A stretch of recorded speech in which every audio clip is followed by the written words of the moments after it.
Alhamdulillah wassalatu wassalamu ala Rasulillah wa ala alihi wa ashabihi ajma'in amma ba'd. Assalamualaikum warahmatullahi wabarakatuh. Kati isu sembag tano sa giyang kutua isa ko mga pagaritano at tigiyan na antuna tigiyan ni kukuman agiyang kutua belkes o di na giyang kutua slacks makasusubra sa giyang kutua engkal o di na pamintulan ino at tigiyan بمياتاغو ودينا بسكنيان ميابد جاجين قطوة بيتك حديثة ثلاثة لا يكلمهم الله يوم القيامة ولا ينظر إليهم ولا يزكيهم ولهم عذاب أليم التلوى قلاش يتيب نبي صلى الله عليه وسلم di siran dan ipmitirayo Allah sa alungan na mauri nagu dini yang siran dan penpagilay na dini yang siran dan pensutiin na dini nagu keparuli iram panagian kuto asiksa amali pedes beskanian umya pedatigian na di aya sembag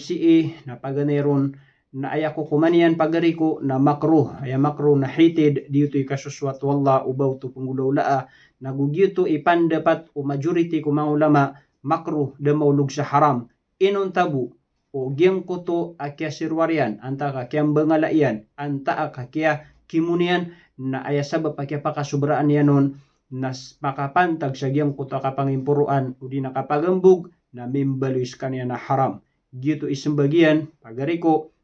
paganero na kukumanian na makruh das kanyan madusa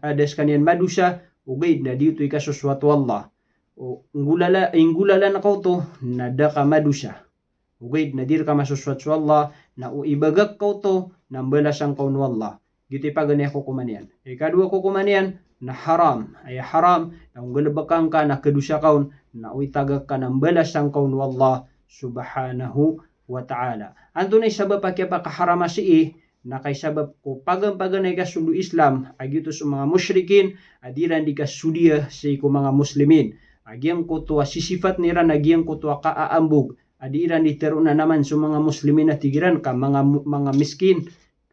kauto. Nagito isabab akya pakaharam no Nabi sallallahu alaihi wasallam kay sabab sa adnap kapadalam sa iko puso o manusia kapagambug anta kakapangimpuruan nagyang ko ta kapangimpuruan na ebo kisifat ruunas wallah subhanahu wa ta'ala. Sa pangnit amya karaya gagyang ka iya pakasembag tanuron aqulu qawli hadha astaghfirullah al-azim li wa lakum. Assalamu alaikum warahmatullahi wabarakatuh.